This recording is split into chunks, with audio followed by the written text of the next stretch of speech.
This is Marketing Jam, a podcast featuring the brightest minds in Canadian marketing. Here's your host, Darian Kovacs. We are here with Farhan Mohamed, an amazing guest. He is the editor-in-chief and partner at Daily Hive, also used to be known as Vancity Buzz, if you remember. He is a past student of both SFU and CapU, and we're excited to have him here today at the show on the couch to answer some questions and tell us a bit about the future of all things editorial. First of all, I just want to thank our sponsors, two of them, Cyber Impact. They actually hail from Quebec, in case you didn't know this. You've heard of MailChimp, you've heard of Constant Contact, but Cyber Impact is the Canadian alternative to email marketing. Check them out at cyberimpact.com. And the second sponsor I want to thank is our friends at Dash This, also out of Quebec. You want to communicate what's happening with your marketing campaigns on a very concise, beautiful dashboard. Dash This is great for that. So I want to thank them for sponsoring the show. And Farhan, let's jump right in. All right. Tell me, Farhan, what did you read this morning when you woke up and had your breakfast cereal? What are you reading on kind of a daily news basis? So I actually have changed the way that that I consume and the way that my morning works. I got the Google Home. Okay. One of the greatest things. And so I said this morning, as I do every morning, hey, Google, tell me the news. Because it's my way that I can just jump right into it. So I do my social scroll in the morning, and then Google Home, and it tells me in a minute to 5 minutes, everything that's pretty much happening in Canada and around the world. Wow. Yeah. So some of the people want to know, how did Daily Hive start? Yeah. I know it's a very large, long-winded question, but how would you kind of give it in I'll give you in a nutshell. Yeah. Started in a basement in South Vancouver by two friends, and they wanted to take over the city. They wanted to write some cool stuff. They wanted to talk about what they loved, and they loved the city. At the same time, they wanted to also make money off of Google. And what year was this? 2008, so almost exactly 10 years ago. Okay. This summer. And so it started from then. It was a blog back in 2008 when it was kind of that blogosphere where they were writing about everything and anything, events, cool stuff happening in the city, culture and people. And then it grew from there. Olympics hit, 2011 hit, and we started to talk about stuff that was happening on the ground and outside. You realized you didn't have to be press. You didn't have to be inside a venue to talk about what was happening. Let's tell people what's going on around the city. Let's talk about the events happening and really get them connected, because there wasn't really anyone doing that. It was, you're getting too much of one thing or too little of something. And so there wasn't anything in that really happy medium in between. And so that's where we came in, and we started talking about everything around the city. Really wanted to connect people. And then it grew from there into doing a little bit more news, and we realized people actually wanted to read that and consume it. And so we started doing more news, and we realized if we were doing things 24 hours or 48 hours after traditional, we would get more traction. And so we thought, what if we actually did more of this? And so we started doing more of it, and more of it, and more of it, to the point that we became breaking news, and we started doing things faster than anyone. And we realized that this became a new game, and we were new in town, even though we had been, many years old. And so now we've gone from being in Vancouver. We started in Calgary in 2016. 2015. Yeah. So I always lose track of time now. So we talk about a year, and to me, I'm like, that's a decade to me. So I don't even know anymore. Vancouver, Calgary, Toronto, Montreal. We've got over 40 staff. We just acquired a creative agency. So now we can do pretty much everything from inception to execution, distribution, you name it, we can do it. Wow. So I want to know something that I'm sure a lot of the viewers want to know as well. Something that you can't read online. What was that basement like? Like, we see these old photos of, the founder of Amazon and the founder of Apple. They're sitting in their computers. What was the basement in South Vancouver like? So I've never been in there to date. Okay. Which is crazy. But I always have this one story, because there was this one girl who emailed me. It was maybe 2013, 2014, and she said, "Hey, I want to come and visit you guys, talk to you, and check out your office." Yeah. And I'm kind of thinking, how do I respond to her saying, my office is my bedroom? Yeah.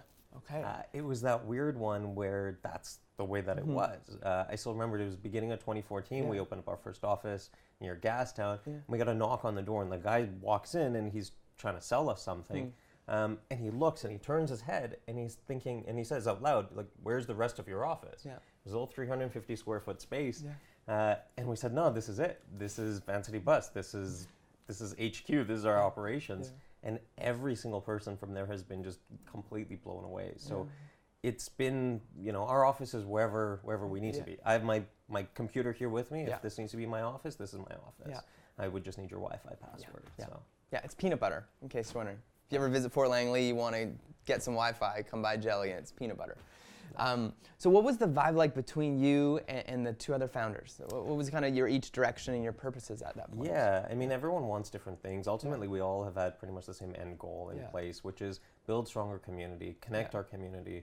Don't listen to people that are bitching and complaining, or take that and try to turn it into something. We did that with New Year's Eve, and we saw that people were always doing it every single end of year. We don't have anything in Vancouver, and so we said, well, everyone always tries to empower each other and says, if you want to do something, go do it, which is what we did. So we kind of took that, evolved it into something else, and we said, well, there's no New Year's Eve celebration ever in Vancouver. There hasn't been in 10 years. What if we as a company did it? So that vibe has always been there, and we ended up doing it 2 years later. So that vibe has been there that let's just go do something. Cut that red tape. We've always tried to do that. Sometimes it ends up hurting us because it's too flatlined sometimes, but on the other hand, you're thinking, let's just go faster. Let's just do it. Why are we holding back? And so we say that a lot to one another, even in the office, within our teams. If you want something, let's do it. Let's think about it. Let's plan it, execute it, do it. Like don't hold it back. Okay. So searching through the archives of your life, Farhan, I noticed that you spent a time working for the Pacific News Group, an arm of the PNG. PNG. So tell me about that time and what that was like for you. Yeah, that was summer of 2012. I needed a job. I was close to finishing. I was kind of halfway through university at CAP. Changed from SFU to CAP. I was getting my business degree, and I said I want to do something. If you're taking a step back, I was actually doing some social media and stuff. For a political campaign, and a friend of mine said, look, why aren't you doing this for school? I was taking arts at SFU, wasn't enjoying it, didn't really have any idea of what the heck I was doing in life. So I had this conversation, and they said, why aren't you doing this? And so I made the decision. I transferred to CAP, went and got my business degree, excelled at school, and so I was loving it. I was doing business, it was social media, it was marketing, it was all these different aspects. And so media was one part of it. I had always wanted to get a sense of what was happening in the newspaper industry and media, and so got a job there. I was doing some relief work in ad sales, made too much money as a early 20s kid, which was awesome because it was union, and it was so interesting to see how that company was getting run into the ground. The decisions that were being made, this mindset, it was a very old school mindset, which is one that I've never enjoyed. You know, hey, it's 9:15, let's go take our 15-minute coffee break. I'm thinking, I don't want a coffee break. I just had a coffee an hour or two ago. But no, you have to take your coffee break. But I don't want to take a coffee break. Or, hey, it's lunchtime, make sure you take your lunch. Well, I'm just going to eat at my desk because I want to get through my stuff. No, you have to take your hour break. I'm thinking, no, I don't want to take my break. I don't need it. I'll take it when I need to. That's not how it worked there. So it was so interesting to get that insight. What was funny is that same summer I met Carm for the first time, one of the co-founders. We went for lunch, and it was just a conversation. We had followed each other on Twitter for years. We met for the first time, and I was talking about a little bit of what I was doing and seeing. The job ended that summer, end of summer. That same fall, Postmedia put their paywall up across the board. I sent him a message. He sends me a message back. We're getting back and forth. Next thing I know, I'm sitting at a table and we're chatting about what I can be doing with Vancity Buzz. Wow. And so your first role with Vancity Buzz, what was it at that time? It was more on the biz dev side, on the sales, because that's what I'd been doing at PNG, and I figured, there's so much opportunity. What I didn't realize was that Vancity Buzz back then was a passion project. It was something that no one was really working on full time. And Carm was an accountant, is that correct? For blends? Okay. So everyone had a part-time, or they had a full-time, this was their part-time, this was that side of the desk, that passion project. We would meet, this is the coolest thing, we used to meet once a week, every Monday at 6 o'clock. And is Manny in the picture yet? Yeah, everyone's in the picture. We even some people that we still have today that are full-time with us. And we would meet once a week. We would sit down for about 2 or 3 hours, sometimes a little bit longer, talk about what kind of stories we want to write, what kind of sales we want to go after, pretty much talking about every single thing that we were doing. And that was it, once a week for a few hours. That's kind of how the company started building up. And that's how it was back then. Wow, okay. Yeah. And when you saw working at PNG, what were some of the things that you saw that you thought coming down the road? Like, why didn't you want to stay there versus going to work for I felt Daily Hive? like I saw those levels that you had to go through. I saw that not necessarily the red tape, but you had to get approval for an approval for an approval. Okay. There was so much process there. People didn't understand technology, having to help others. Hey, can you help me build a PowerPoint presentation? Well, you should know how to build a PowerPoint presentation, but you shouldn't because you've been there for so long. Fine, I get it. Yeah. And so coming into Vancity Buzz back then, it was such a breath of fresh air that everyone just wanted to get it done. We all have the same idea, had the same vision. Yeah. So I came in and we saw all these different processes that weren't in place. Yeah. Back then, if you wanted to publish something, you just wrote it and published it. Yeah. But that's how it was back then. We didn't have people that were monitoring the site day to day and that kind of stuff. So went in and went from a sales role to understand that aspect of it, understood the editorial and what we were trying to do there. And so revamped all our system. We brought in a copy editor, had a freelance roster. We started putting all these different processes in place. Hey, you want to write something cool, write it, but someone's going to edit it. And then it's going to get published and then it's going to go on social. So it's kind of cool because that was the beginning of it, where it went from havoc all over the place, organized chaos, unorganized chaos to organized chaos to actual process in place. That's cool. Yeah. So correct me if I'm wrong, I have a memory of opening up the Province newspaper and there being, okay, you're doing a Vancity Buzz section. Yeah. So tell me about this. Yeah, it was one of those really weird relationships, or I guess one that a couple of people had, and they said, hey, if you put some stuff out once a week, could we put this in the paper? To us, you want to give us branding in your paper for free? Yeah. Sure, no problem. We'll tell you what's happening every week. Okay. So that became a thing on A2 every single week. We got a spot on their website. Yeah. We had someone that was handling it. And you would see what's happening and I think it was the buzz around town or something. I don't with even your remember. logo in there. Yeah, we got awesome coverage and awesome. It was great for us. And they saw it as a win-win-win. Like they got content, you got exposure, and the readers got great stuff. Yeah. Okay.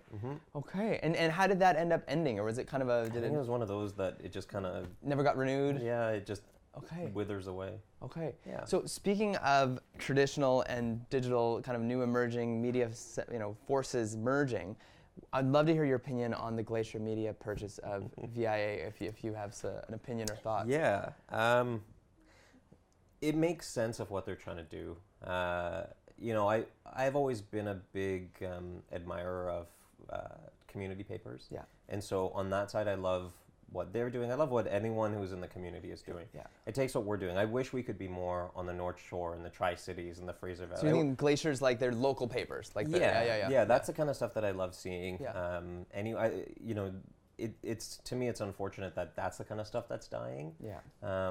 To me, it's very interesting. That's the direction that they wanted to go in and ended up going in. And that's where they where they put their money, right? Yep. You can tell where their focus is.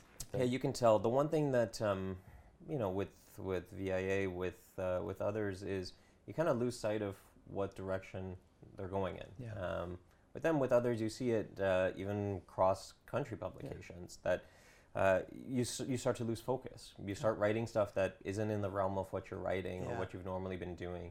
And so it's really interesting to me as an outsider, in the industry, but as an outsider to look at that and try to forecast and try to predict what it is that they're trying to do.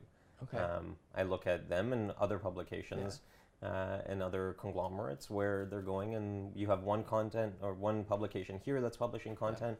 Well, we've got distribution sites all over, so why wouldn't we take that content and put it across? Yeah. I think it gets to a certain point where readers start to not appreciate that kind of stuff, where you're thinking, like, I came to you for a reason, so give me what I came for. Yeah.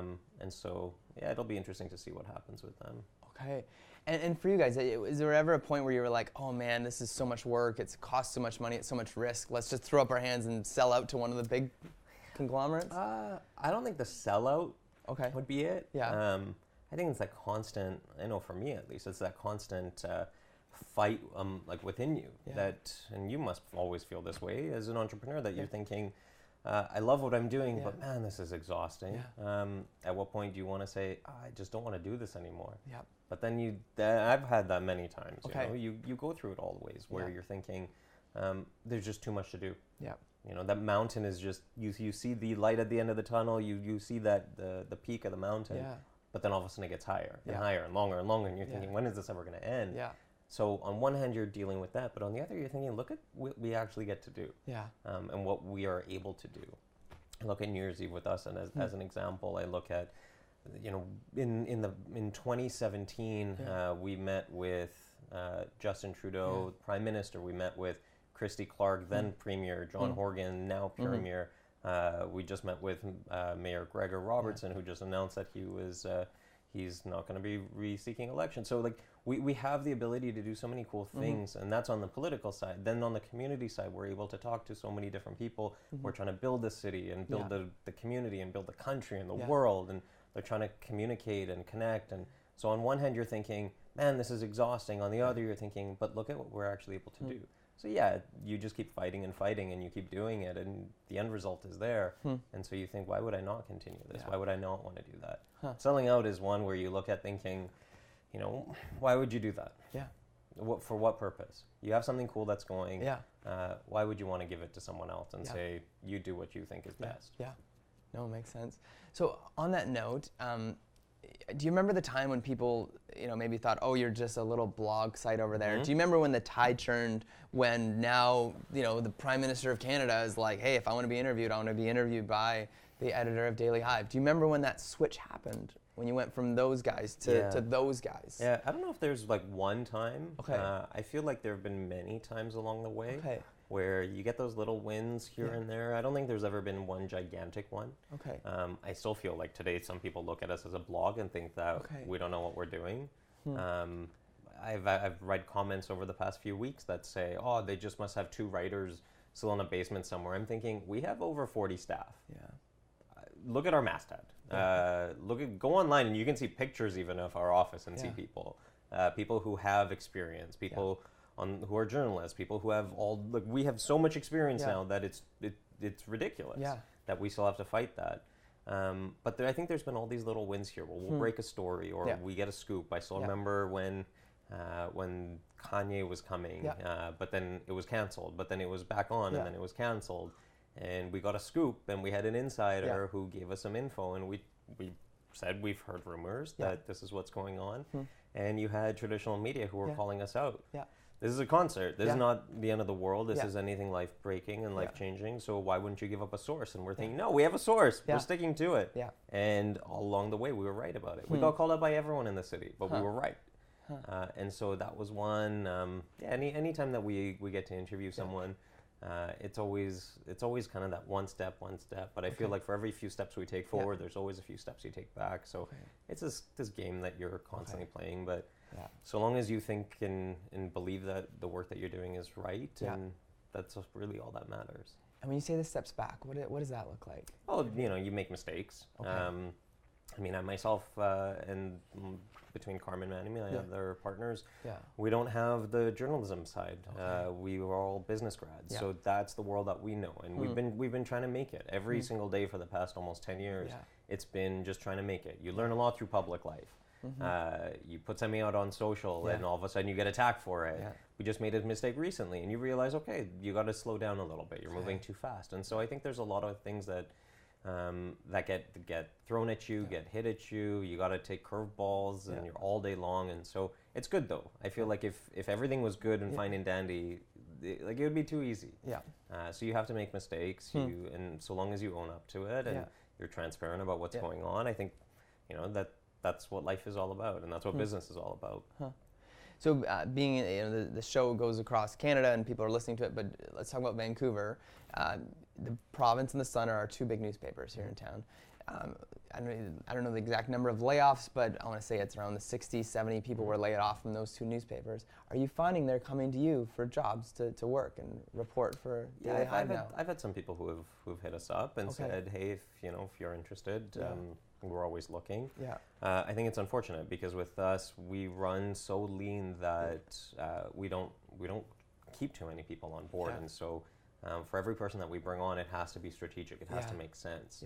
We're not going to bring on 5 people just because they're there. I wish we could. It's always sad when you see layoffs happening and people losing their jobs, because when you think of it, you put yourself in their shoes and think, that could be me. Yeah. One day your business could go, you could lose all your clients, and then what? Yeah. And so there's always that realization that it could happen. And so as long as you're always staying true to that and humble with that and understanding that like you're lucky in what you're doing. I'm lucky in what I'm doing. It's really cool that we get to be here and chatting. And so it's always trying to figure out that how do we create more opportunity? And I think with us being in Vancouver, we've always tried that. Everyone has said, why don't you guys just move out to Toronto, take your HQ there? We said, no, we want to do things differently. And so that's what we're trying to do, is keep it all different. Try to progress forward and say, there's new areas that we want to get into.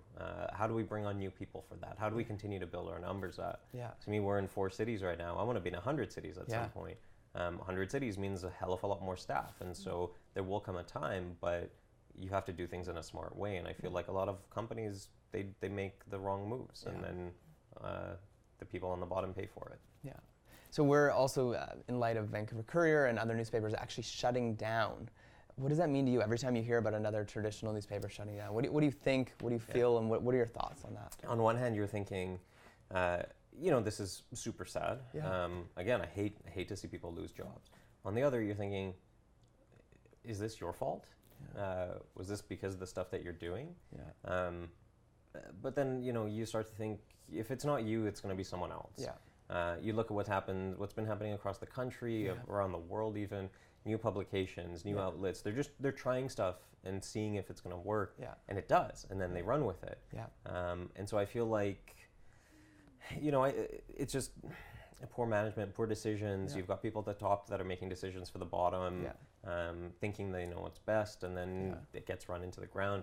So it's sad. I feel like we need more outlets. We need more publications. We need more information.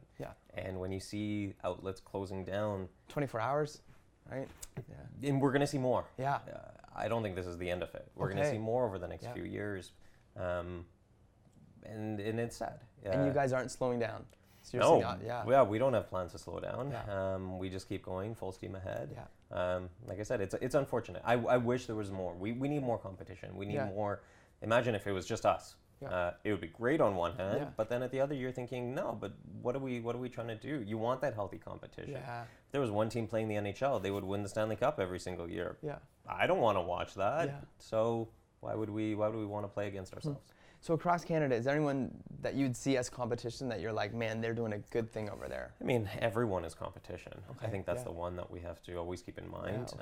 I feel like in 2013, 2014, we were the underdogs. No one really, not the big guys didn't really keep an eye on us. Then the next thing you know, we're at the top and we're playing in the big leagues. And I feel like the second you take your eye off the ball is the second that anyone's going to come for you. And that's our story. That's where we went from the bottom. We had nothing. We had no full-time staff. To having 2 people, to having 8 people, to 10, to 15, to 20. You start doubling every single year and you realize, whoa, we're actually huge in the city when you think of in comparison to everyone else. So I think everyone is competition. You could be competition. You'll start up a blog and next thing you know, it'll be the biggest thing. You write one story and you have 20 million views across the country, around the world. Your competition. So every single person is competition. How do you weigh the balance, like what's going on with PNG and Glacier and Black and all those folks? They're starting to see the wall break down between church and state, or advertorial and editorial and ads, and then it's becoming, it doesn't exist anymore. But you guys from day one have figured out a nice balance between ads and editorial, I'd say. So how have you kept that balance and maintained it? Yeah, well, I'm glad that's how it looks. That's what you see. Truth is, we've gone through a lot of changes. We went from being super gray to not having anything transparent on the website, and that was way back, years and years and years ago, even before I was on, to having it was too black and white. Then you try to be gray again, and I think we're in this weird world right now, and it's still a struggle to see it, where sometimes you don't know what an ad is, and you think, no, this has to be an ad. They have to be getting paid for it, but they're not, or maybe they are, and you don't know. And we struggle with that, where we try to be as transparent as possible. We have labeling left, right, and center. If we're getting money for something, I want you to know that we're getting money for it. I feel like in today's world, our generation, at least I'm okay being advertised to. Yeah. As long as you tell me that I'm being advertised to. Yeah. I've always believed that good content is good content. And so if it's good sponsored content, it's good content. Like these shoes here. Yep. Would These shoes. Would these be sponsored content? These could be sponsored content. Exactly. This watch could be sponsored content. We have Lazy Boy in the back here. Yeah. We've got unbranding. We've got like everything could be sponsored content. And so you don't know. Yeah. So it's good, right off the top. Hey, thanks to our sponsors, because they're the ones who are making this happen. Yeah. And so I feel like if you're transparent about it, if you're telling everyone, telling readers, telling consumers, this is what's happening. This is where we're getting our money from. Yeah. I'm okay with that. Yeah. I hope that others are okay with that. We're always listening to see, but it's funny when you see comments. Oh, these guys must be getting paid. That's why they're putting out. Yeah.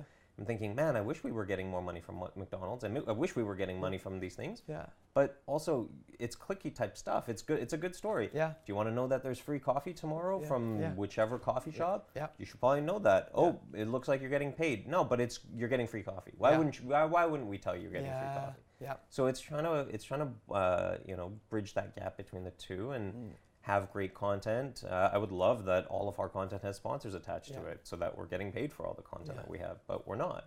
Yeah. And so I think it's continuing to get into that direction where you're trying to bridge the two, where you're trying to connect that gap and say, how do we survive as a business? We get mud thrown on us because people think that we're taking cash from everyone. We're not. But also, you as a reader are not paying us. Yeah. So how do you want us to get better? Yeah. The only way right now is through ads and getting sponsored content. Yeah. Oh, you like our stuff? Well, you don't want to pay us. Okay, I don't know what you want me to do. Yeah. This is the only way that we're able to do it, and survive and make money. So, yeah, it's interesting to try to figure that one out and see which way people want. We're always listening, so we always try things out. If you don't like it, we'll listen and we'll change and we'll adapt from it, or we'll keep going. And if we believe it, we'll stop it if we don't. Yeah. You could go the whole Wikipedia route. Every December, they do a request for donations. Get Sarah McLachlan to play some like "In the Arms of the Angel," and you could be there being like, "Hey guys, we just need some sponsors." We just and get a nice tear going there. And will you cry for us? Yeah, I will cry for. I will be your cry guy. Yeah, you get a group of us crying in the background. But Sarah McLachlan, man, you don't even need crying with Sarah McLachlan. No. Yeah. So again, you don't go the Wikipedia route. You continue to have content. So what happened in the States with the whole FDA making the law, required by law that you have to say it's sponsored content now, and them now talking about in Canada about passing that law as well. Have you heard any more rumors about that? Or I've been hearing about it for years now, especially more over the past year. I think we need it. It's a struggle for me being on the inside when you're looking at different outlets and whether it's TV or whether it's print or whether it's online, and you're thinking, just tell me what's going on. Yeah. And that's where maybe this is because I'm too much in the bubble, but I look at things and I think of it from that eye. Like, did you get money for that? Because you're not telling me. I would love it if you just told me. That's it. Just tell me, and I'll be happy with that. So I would love to see it get passed. Because I imagine you listen to news with a filter. Yep. Yeah. And consume magazines. Yeah. Well, you have to as well. And it's tough because on one hand sometimes you want to turn that off and just read news for reading news. Yeah. But then on the other, you're not. You can't do that. There's no way that I could ever do that. Yeah. Now, again, you don't have to say, but do you see another publication that you think is going down quickly? And is there a chance for them to kind of like right the plane if they did some changes? I mean, I think there are so many. I saw that at Post Media when I was there. I think all it takes is a few moves to make. It's a matter of decisions, and sometimes poor decisions are made. We've gone through that. We get ups and downs, and so it happens to everyone. Yeah. You think and your gut says something, and then you're wrong. So it's a tough one. Yeah. I was quite sad. My favorite tech writer wrote for the Vancouver Sun, Jillian, and she was great. And my thoughts were, if they had just made Jillian like a tech influencer, and were unashamedly promoting Jillian to be awesome versus just promoting their own brand, I think she would have people would have realized, like, let's do some sponsored content with her and partner with her on some stuff, and then she could still make a salary and do some editorial, but kind of the both and, right? And would you say that's a balance of like editorial? Some of your writers do editorial purely, and then they do some advertorials as well? Would you say at the same time? No. So that's the one thing that we try at least is that we have our branded style, our Yeah. branded section, branded writers, Yeah. and then we've got our editorial. So we try at least to keep everything distant in that way, Nice. so that you're not being influenced. You're not, you're not under the influence of anyone. Yeah. And you're straight, you're unbiased, you're Okay. writing things because you feel a certain way, Yeah. because you have the research that you've done. Yeah. Branded writers are branded writers. Okay. Sometimes there's a little bit of an overlap, and that Yeah. comes with staffing, and you try, Yeah. and that's what we try, is to keep them very different Okay. and distinct. And Yeah. but then at the same time, you think, okay, well, how do we make the website read the same way? And so that's where you try to bring in the editors in place to say, okay, this is the kind of style we want, Yeah. so that if you're reading everything, it, Yeah. it all seems the exact same. Yeah. And again, good content is good content. Yeah. And so that's what we try to strive for, is say, as long as it's good, Yeah. that's it. That's the starting point. Cool. So we let some people know that you were coming on the show, and some of our viewers and folks out there, we had a kind of a constant request for, this is the question, I'm going to sum it up as best I Yeah. can into what people are asking for, especially from the PR world, is people want to know, what is the best way to craft an email to you and your other editorial people that you will open it, read it, and possibly even respond? So I feel like this is the question I get every single time. Do you really? Okay. Yeah. Okay. It's not a bad question. No, though. it's Yeah. not, because it's good. How do I open an email? I should teach a class on this. Seriously. We should do this together then. No, I mean, I get, myself, I get too many emails. And do you get them on your? Or do you read them on your phone mostly? Yeah. Or, It's a combination. Combination of half and half? Combination of phone, iPad, laptop. Yeah. Yeah, I mean, look, my day I start with, I wake up and Yeah. I'll delete probably 30 to 50 emails. Okay. Then I get to the office and I delete another 30 to 50. Then sometimes. And you're just throughout- seeing them and you're just like swiping. Yeah, it's looking at stuff like, this is just a release that's going to everyone. Yeah. The nice thing is that we have technology now. You can see who it's coming from, you can see the subject line, and then you can see the first, 5 to 20 words. Yeah. That's enough filter right there Yeah. for me. If I see, hey everyone, that's probably Yeah. going in the junk. If it's something that's coming direct, it Yeah. means you've taken the time because you value Yeah. my eyes Yeah. and what we are. Yeah. If it's a generic, you can see right away, is it getting BCC to you? Okay, well, so there's a lot of filters that I've developed. Yeah. It's unfortunate. I wish I could read every single email. No, of course. Yeah. But it's just not humanly possible. Yes. Otherwise, that's all I would be doing every day. And so. But you read the Nigerian Prince ones. Oh, those are the best. Yeah, of course. You have to. I mean, I'm responding to him every single time. Yeah, he has an inheritance. Yeah, I okay. want that money. Okay, great. Someday I'm going to see a fat check coming to me that says, hey man, you got 10 million bucks coming your way. Perfect. I will say thank you. The years of work have finally paid off. Yeah, good. I mean, it's making it interesting, making it relevant. Okay. The toughest ones are putting things into pitches that make me think, A, do you know who I am? Yeah. Do you know who we are? Yeah. And do you know what we do? Yeah. If all of those, I'm reading something that's geared towards someone in their 70s and 80s. Yeah. Not to say that people in their 70s and 80s don't read us, but that's not our primary demographic. Yeah. So why would I look at that? Why would I even, entertain that? It's, thanks for passing it along. Yeah. It's not a fit. I'll try at least to say thank you. Yeah. It's not a fit, and I'll tell you why. Yeah. But if you try to look at everything we're doing, if Yeah. you think, this is a fit. I know Daily Hive. I read Daily Hive. I follow Farhan. I know what he's doing. I know what he's interested in. I know what the site's doing. I know what they're interested in. I think this is going to be a fit. Yeah. But if you know nothing and you don't do that, then you're not doing your job. Yeah. And you're just pitching blindly. You might as well just throw an ad in a paper and hope someone's going to respond. Yeah. What's your favorite types of pitches to get? Is it? Ooh. I mean, I've got everything from fun, random in the inbox to you get a weird thing that comes in the mail, random delivery of something. The one that I don't like actually is when people spend too much money on something. I remember once, and this came from, I'm just going to call them. They came from someone, from an industry, from an agency, and I looked and I said, you spent anywhere from $50 to $250 on this. Yeah. It was cool. Yeah. There was a light up screen. There was a built-in, not a tablet, but a built-in screen, and you open this thing up and it's a box, and super cool. Yeah. Why did you spend that much money? Yeah. It's unnecessary. They want your attention though. They want the attention, but it's almost too much. Yeah. It's like, hey, Darian, look, there's a new car outside. Yeah. Here are the keys. Yeah. Take it for a year. Cool. Yeah. That's too much. I mean, that's maybe not a good example. So there's a nice balance. You're yeah, saying, yeah. right? You got to have that balance to think like you want my attention and you want me to get it, but you don't want it that much that it's over the top. It's too creepy. Yeah. Yeah. Yeah. Okay. Okay. Yeah. Don't necessarily. No, it's not necessarily do all the follow-ups and send multiple emails. I feel like if I don't respond to something, and this goes the case for I would say all of our editors. Yeah. Even, if we don't respond within 24 hours and you follow up, then cool. Great. Because I might have missed it. There's Yeah. too many emails, I might have missed it. But if I don't follow up then, I'm probably not interested. So just leave you alone. Yeah. Yeah. For the most part, I do my scan. It shows up on my phone. Yeah. And I see. And if there's a name that pops up, if there's a subject, if there's something, I will open it right away. Yeah. But if not, then you're thinking, okay, it's not worth it right now. Yeah.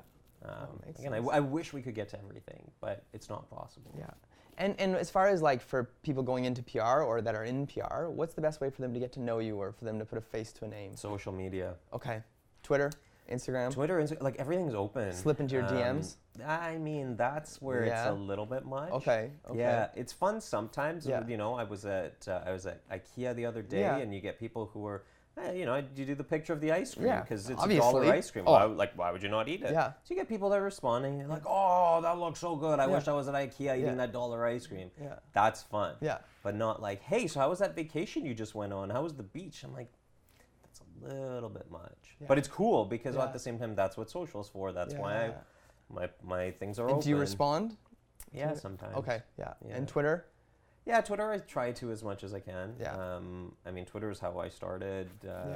I miss the old days of Twitter. Yeah. We just actually started, this is over the past few days and few weeks, you know, everyone's been talking about a tweet up, and so now there's a conversation going around that's talking about old Twitter. Yeah. You've got like a thread that's 400 deep of 30 to 40 people. So it's fun. Yeah. I like bringing that kind of stuff up.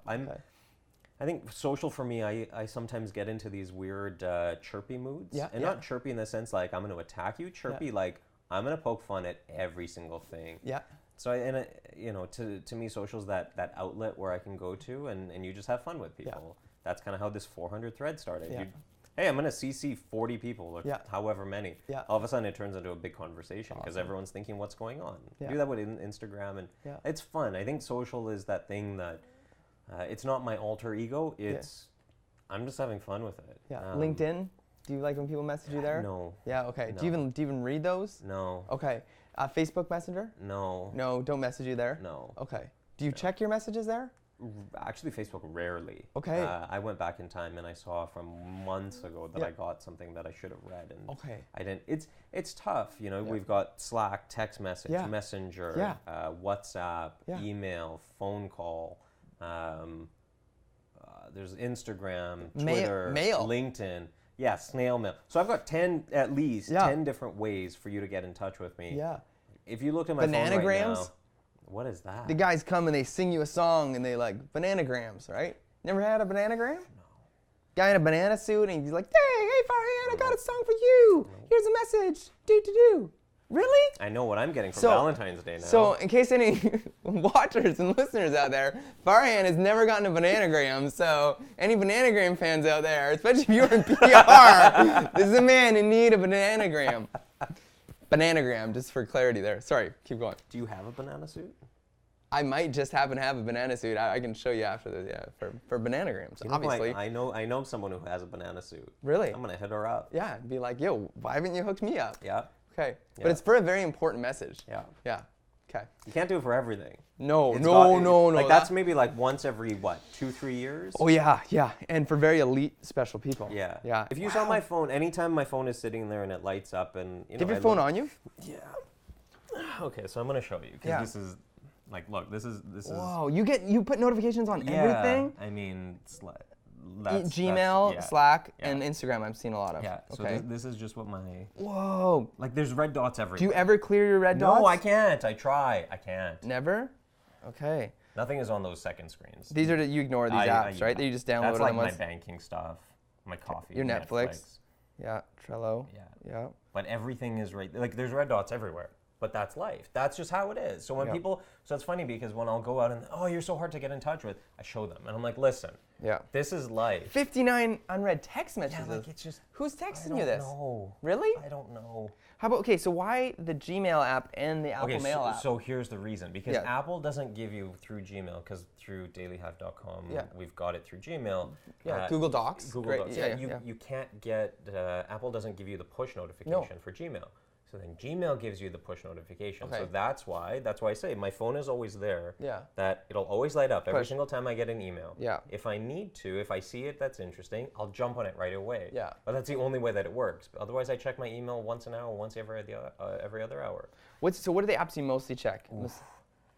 Slack. Slack, okay. Instagram. Because in Slack you use it internally? Slack is for work, so that's the biggest one. Yeah, Instagram. Slack, Instagram. I barely use Snapchat anymore. No, okay. Facebook, Twitter. Yeah. I guess Spotify? Spotify, all day long. Yeah.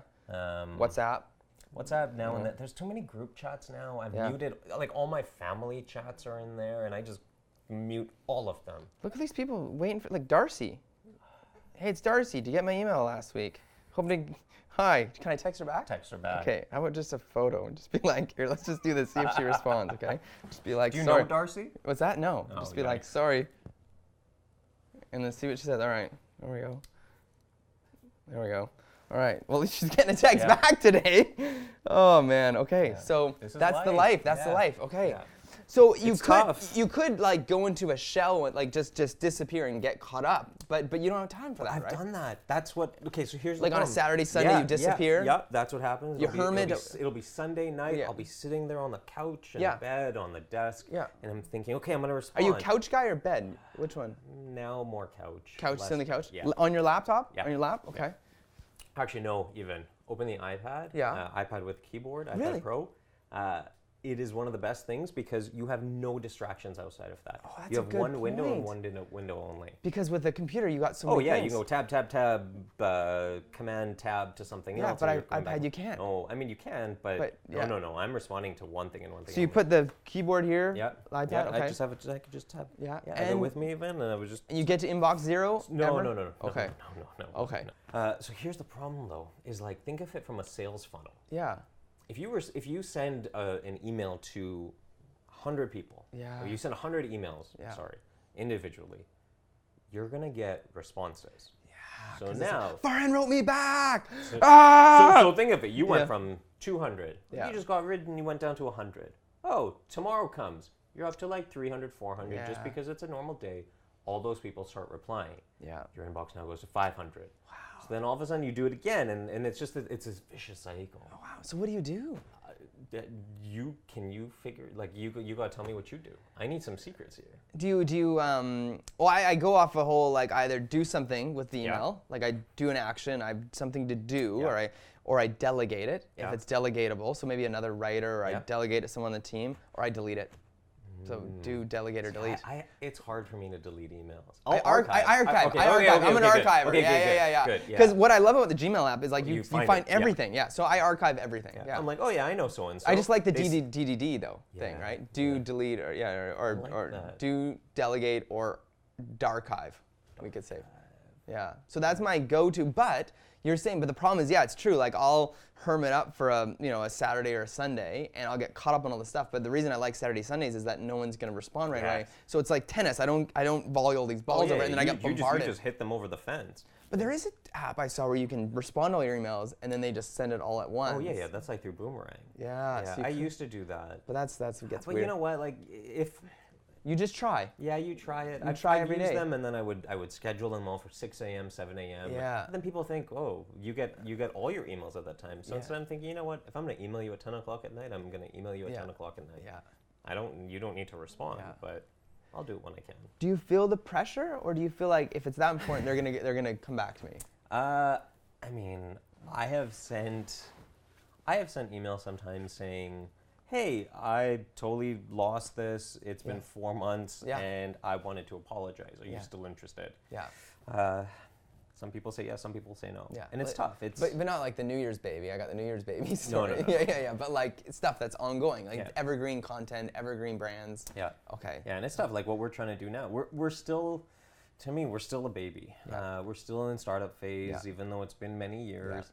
So you're trying to figure out ways to make things better. You're trying to figure out processes, whether that's bring in people that can get things fixed and make things better, or whether that's you invest in things. And so you went from a time where you didn't want to spend money because you didn't have money, to a time where you still don't have money, but you don't want to have to spend it. So you're trying to figure out ways that that you can do that. Right now, this is the weirdest thing, but a month and a half ago, we came up with this thing where we said, okay, enough of this app, enough of that app. We're just going to go old school Google Sheet style. So no more Trello, no more Basecamp? Nope. Okay. Nope. And really? so our editorial Did you try all those? We tried Trello for a long time. Yeah. Half of our team used it, half of our team didn't.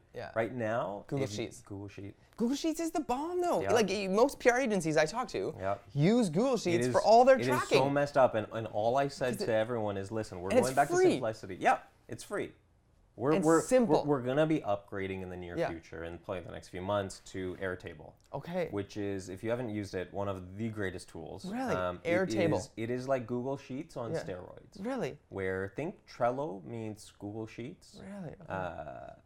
It meets kind of a Gantt chart-like-ish thing. Okay. Yeah, one of the coolest things. Okay. It's so robust that you can tag people, you can add things, you can add cards, you can move things around, you can look at it like an Excel sheet. Wow. You're just waiting. You're just waiting to. Yeah, it's a lot. It's a big change. Yeah. Big change, but small, but big. Yeah, it'll make a big difference, I imagine. Yeah. So right now, Google Sheets is what it is. I love, and everyone has said it. We love being able to just see everything. Yeah. We can change colors. Yes. I don't want to have to like grab something, move it somewhere else, and then click here and go back to that sheet. It's like, nope, one sheet and one sheet only. And we all know the basic understanding of Excel. Right. It's innate in us. Yep. So yeah. Or we should. It's in our resumes. Microsoft Word, Microsoft Excel, right? Do you remember those days? Oh, what are you good at? I'm proficient in Microsoft Office. Oh yeah, that's the best. Question for you. Another question. MRP data. Do you know that? Do you care about that? Do I care? No. Okay. But I know you care. Probably. Some of our clients care. Yeah. But not many of them are aware of it or are as educated as maybe the general public. Like Canadian Public Relations Society really cares and wants us to because I think it's their thing. Yeah. Yeah. So do you know your points for Daily Hive? I know our points are next to none. Really? It's been going through some issues, and we've said, you guys need to take a look at this. I think all these scoring systems. Because just for those that don't know what is an MRP, how would you describe it to the? Tells you where everyone ranks. Media rating. They call it media rating points. Yeah, there we go. See, I don't even know that. Yeah. I don't need to know. So they just automatically put you in there and give you a point system and give you and tell people your reach. Yep. Right. Okay. Yep. But how did they get that data? I've heard our reach. It was in the realm of about 20,000 on MRP data. Yep. And I'm like, listen, we do about 2.5 million uniques a month. Yeah. So 20,000 is grossly less than that. Yeah. But it's this weird one where I say, listen, if you want our data, I will show you. I will give you access. Yeah. We can have a conversation. I think it's that evil, that double-edged sword where on one hand, there's people who want it and they need it, and that's who they report to, and they have to show those numbers. On the other, it's, do you want to spend the money? Do you want to have to do all these different things? So it's a tough one. It's one that I let our sales side deal with a lot. Okay. Yeah. On the PR side, hey, you know what? You want to see our numbers? Hey, here's a combination. We have over 1.2 million followers across all social, across all our networks. Do you want it? You want to work with us? Yeah. That's the way I look at it. Yeah. And speaking of Dash This, one of our sponsors, we use Dash This to report to our clients what's happening with what's going on. One of them being, web traffic. And then what we set up in Google Analytics is called Google Goals. So for example, a building developer will show where all the web traffic's coming from, Facebook ads, Google ads, and then we'll show all the editorial traffic that's coming from. And every time we do something with Daily Hive, we not only get great traffic, but we get converting traffic, which is the qualified leads. So you actually have qualified readers, which we judge based on, okay, so they trust you enough to actually make a decision once they click on the link. Where some sites maybe will get us lots of traffic, but it's not very qualified traffic, or it just bounces right away, whereas your traffic continues to be quality. So that's the pudding we see, but MRP right now, we're going through the process of they're pitching us MRP. It's $2,100 a year to become a member or have access to it. and we've never had a client ask for it, so Yeah. we're just curious about this whole MRP status and where do they get their data I from? mean, look, I'm not going to badmouth any business or anyone in the industry. Yeah. Yeah, I'm just going to leave it at that. Okay. Yeah, it's on one hand it's necessary. On the other, I'll give you access. You can take a look at our dashboard and see what we've got on the analytics side. I think the one thing is exactly that. What we try to do is we strive for engaging content. We want our users, our readers, our consumers. We want engagement. That's what we do well, and that's what we do, I would say, better than almost anyone in the industry in the country. Yeah. That's what we're trying to get continually better and better at. If you value that, the one thing I love is when we go places and you get people like you who say, hey, I read you guys on a daily basis. Well, if you're reading us on a daily basis, why wouldn't you want your client in us on a daily? Like, that doesn't make much sense. So I love when we are able to do that. That's what we want. Is we want the quality. We want engaging and engagement. We want to build that community so that whether it's online or offline, it's happening. It's converting. Whether it's a conversion from a developer and someone wants to buy a home to someone wants to go to a new coffee shop to a new restaurant. They see that Cineplex is giving some free movies or that someone is giving $3 poke bowls. Like every single thing like that, we want to be able to connect everyone. The statue that was up on the bridge. Huh? Yeah, I remember You were the first to break that story. Yeah. I remember when Twitter was the first to break a story about a plane that crashed in the water. I don't know if you were on Twitter way back in the day. Yeah, that was way back. Yeah, and they got really famous because it was like Twitter was the first to report this, and then they called it the Twitter news feed, and how Twitter is, a news feed to be watching. And so I feel like with you guys, that's been a similar thing where you guys are the site to watch for the breaking news, the statue on the bridge, which we'll just call it that. Yeah, we will not go more into that. You can Google it later. Statue. Was it bridge, right? Statue. It was. It wasn't bridge. There was one near Olympic Village. It was on a SkyTrain station, maybe. It was the Devil statue. It was the Devil statue. Just Google Devil statue, Vancouver, Daily Hive, and it's still there, probably in the archives, maybe. It's in the archives, I think, unless Google actually hit us up. AdSense didn't like it. Okay. Yeah. We didn't blur out enough. Okay. Of a statue. Yeah, just warning, parental warning. Jacqueline, just make sure you have a parent with you. It is inappropriate not for all viewers. So if it's still there. Yeah. I'm like, what are we even talking about? All I'm thinking now is the statue. Sorry. But you guys were breaking news. So that's what we try is that we try to stay on top of everything. Yeah. The pro is that you're on top of it all. Yeah. The con is you have to stay plugged in at all times.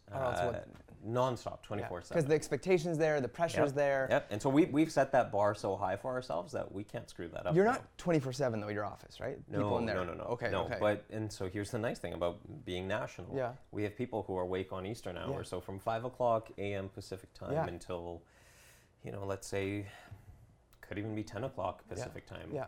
We're awake. Yeah. We're online. We're working. So it's nice that we're able to cover the country that way. And so we're trying to stay always relevant, always trying to find stuff that people are talking about and engaging with, whether that's a SkyTrain shutdown, whether it's new public art, whether there's a new concert that just got announced. Whatever it is, we're trying to stay on top of it so that we make your life easy.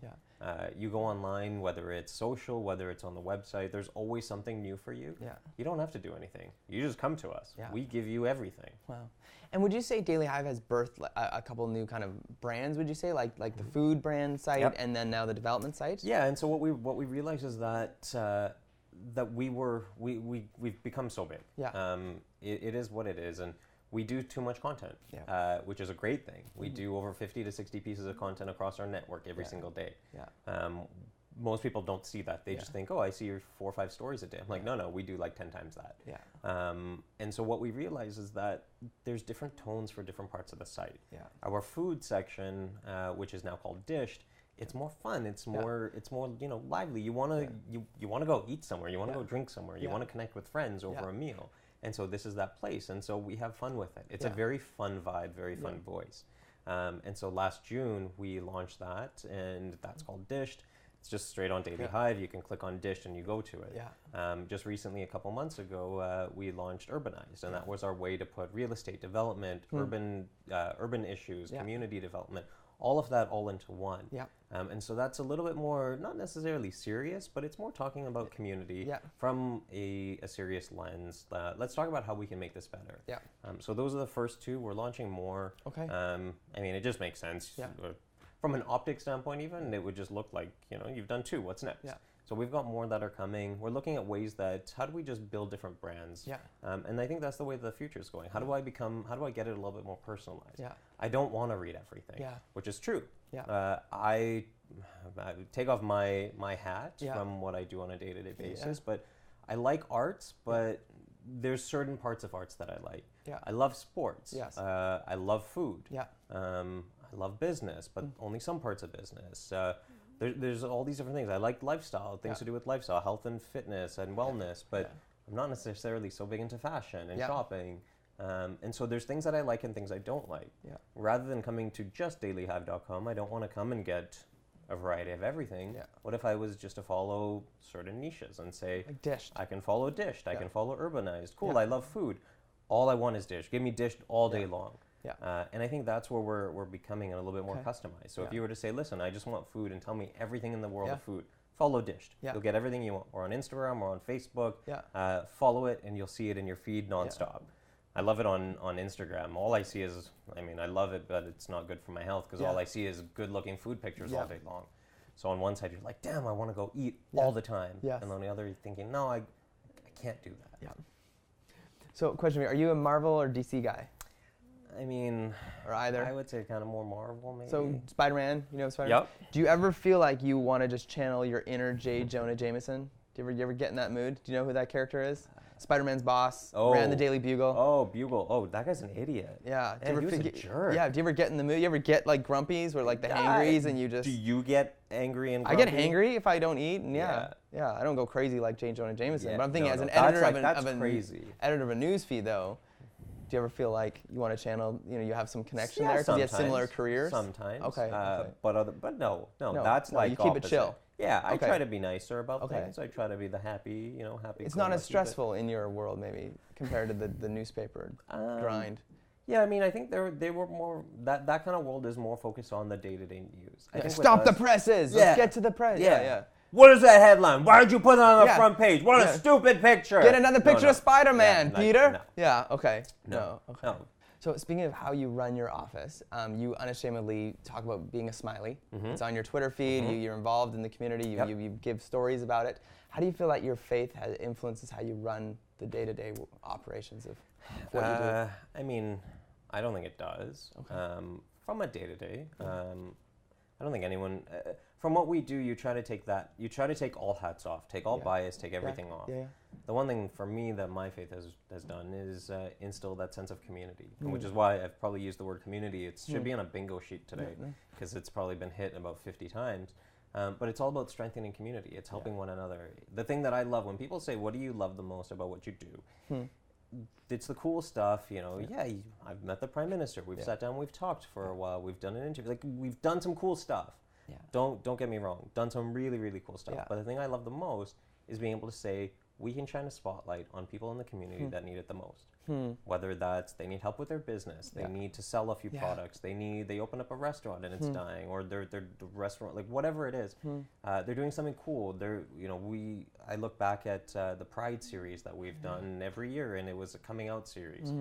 There are a lot of comments that come saying, why are you still putting this crap out? On the other, you get the comments that say, hey, I've been struggling with this for a long time, and reading other people's stories about what they've done, it's helped me now that I can come out. Yeah. Or I'm dealing with mental illness issues, mental health issues, and I need others around me that can help me with that kind of stuff. And so it's using that community that's around us to say, whatever you're going through, someone else is going through. Yeah. We're not unique as much as we'd like to think we are. Yeah. Everyone else has experienced exactly what you've gone through. Yeah. There are others out there. And if we can be that platform to help you find others, that to me is where we win. That to me is where we succeed. Yeah. So that's the thing that I love the most, and that's where that sense of community comes in. I hate seeing others down and falling. If we can help them, we will help them 100% of the time. Yeah. All we need to do is know about it. Yeah.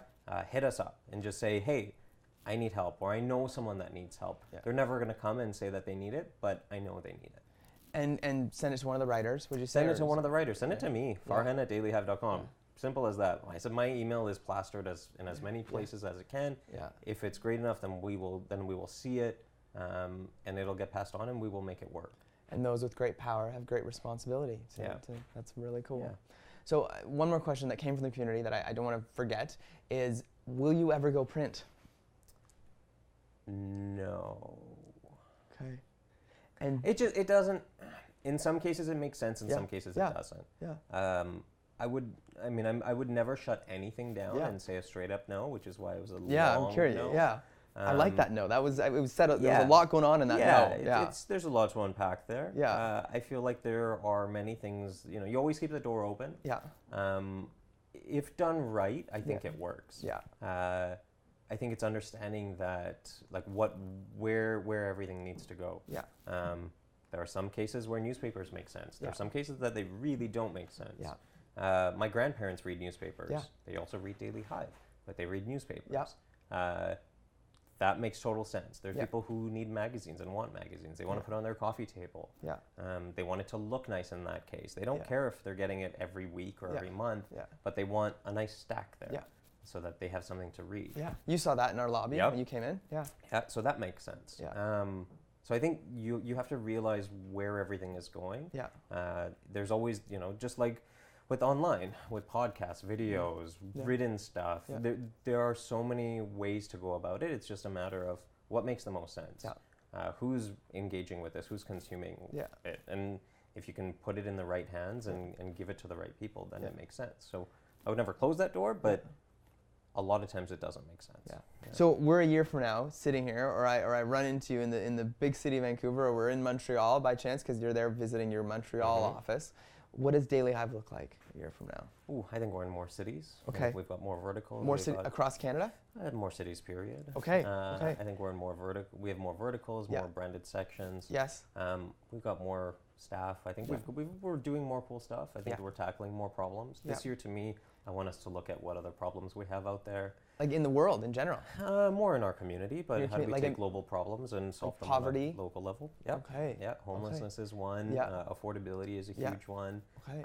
Transportation and infrastructure. And you want to tackle that on? And just tackle it in a way that how do we talk about it more? Yeah. I think there's two issues that we talked about a lot over the past few years. One was the liquor laws, which was a provincial issue. The other was patio hours, which is a municipal issue. Yeah. We talked about each one constantly, nonstop, along with other media, but we did it nonstop, coming from that younger voice. Yeah. Eventually, laws have changed. Oh yeah. The court of public opinion spoke, right? And it pressured the folks. And what we have heard, and I have heard specifically from politicians, is if media is talking, and this is no secret. Yeah. If media is talking about something and it makes its way to City Hall and it makes its way to Council, they have to listen to it. Well, Christy Clark and the Bridge, right? The whole yoga day, right? Disaster. Yeah. And that's one of so many disasters across all levels. Yeah. And so if we can find something that enough people want to talk about, Yeah. right now, affordability is one of the biggest issues facing our generation. Yeah. I have friends who can't afford to live And here that's both anymore. Toronto and Vancouver. Everywhere, across the country. Okay. It is a big issue. Okay, it's just more well publicized in these two cities, would you say? Yeah, or- I would say it's being publicized everywhere. Okay. But yeah, the two big cities for sure. Yeah. And so how do we talk about that in such a way to say, it's not just saying, we need a solution. Yeah. What are the solutions? Yeah. Maybe there's solutions out there that haven't been talked about. Why haven't they been talked And about? not just being mean and sassy, being like, buy less avocado toast, right? Which you see out there. Yeah, but also buy less avocado toast. Yeah, okay. You should not be spending $10 to $15 on avocado toast. Go buy an avocado for $1 to $1.50. Yeah. Put on some toast. Yeah. You know what? Come over. I'll make it for you. You give me $2. I will make you avocado toast all day long. I will turn a profit. I will slowly do it. Okay. What do you think about memes? And Memes are the best. And what's its role in Daily Hive and in news publications? We use memes, we use Giphy through Slack. That is one of the best ways to communicate. Yeah. It takes emojis to a next level. Yes, yeah. If you look at my Twitter feed, Yeah. it is packed with memes and gifs. GIFs. I call them GIFs. Yeah. Do you call them GIFs? or GIFs. I'm a GIFs. All right, good. Yeah. Good. I'm glad. We should have started with that, Yeah. so we could have continued this Yeah, conversation. yeah, Good. yeah. It's littered with that. Okay. Because it's fun. Yes. I feel like those two things, they make life less serious. Yes. And if I can put a GIF out there and Yeah. say, hey, this is how I'm feeling, Yeah. you know, life doesn't need to be that serious. Yeah. This is me showing it's not. Sometimes I don't know what to say in reply to some emails I get, so I just send them a GIF because I hope they get something out of it. Not like they don't read something negatively Yeah. to it, but just something like, hey, here's two people high-fiving because Yeah. it's awesome. Yep. Yeah. Oh, I love your story. Instead of giving a thumbs up, why Yeah. don't you give a double thumbs up? Or in a GIF. Yep. Yeah, okay. So and this is just kind of last question that came from the community, and we're gonna wrap up after this. There's some, people who want to start their own news publication or bloggers out around the world. What's your biggest advice that you give them when they're trying to go from like, we're there and we're going, but how do I break through that glass ceiling? What's it take? I would say this for any industry, any company. It is difficult. It is so difficult. The amount of companies that I've seen fail in the past 5 years. And established ones, Yep. right? That we're watching Yep. die around us. Yep. Yeah. And I think expectation is that it's going to be easy. And this is with our industry. This is with anyone. Oh, it's easy. I can write stuff on the internet. I can be a YouTube star. I can be a YouTuber. I can open up a restaurant. Yeah. I can be a graphic. I can print T-shirts. I can do all these different things. Anyone can do anything. Yeah. But it's damn hard. Yeah. It's being consistent every single day. Now things have changed. My schedule is very different than it used to be. 3-4 years ago, it was working 6.5 days a week for 10 to 14 hours a day. Yeah. Every single day. Yeah. That's how it was. I was in school and it was working. And then once school was done and you're working. Yeah. And that's what life was like. Yeah. Because you had to do it. What you don't realize until you started is that it's just you. Yeah. It's you and a couple others. And I got the questions. Well, why didn't you get someone else to do it? Right, because they had a whole bunch to do. Oh yeah. So you can't say, "Can you get something done for me?" Yeah. Because they would say, "Like, yeah, right. Yeah. What are you thinking?" Yeah. It's on you. Yeah. It's up to you to make it. Yeah. It's all up to you. So I think the biggest thing is that it's everything, whatever you want to do, it's so difficult. Yeah. It's not going to be easy. Life isn't going to hand you lemons. Yeah. You're not going to make lemonade that easily. You're going to have to go, someone's going to give you like a little ladder. Yeah. You're going to have to go climb the ladder. The tree is going to be up there. You got to go pick the lemons. Lemons are going to be rotten, so you're going to have to wait a few months, pick the new lemons. You're going to have to, like, it's going to get to that point. Yeah. That's how it is. It is non-stop work. Yeah. But you have to be okay with that. You have to be prepped for that. Okay. And it's the mindset. It's all about that mind over matter, thinking that, that you can do it. That's awesome. Well, everyone, this was Farhan. I really appreciate you coming on the show. I appreciate you having me. Really nice. He traveled all the way out to historic Fort Langley. Thank you for everyone for joining the Marketing Jam podcast. We'll see you again next time.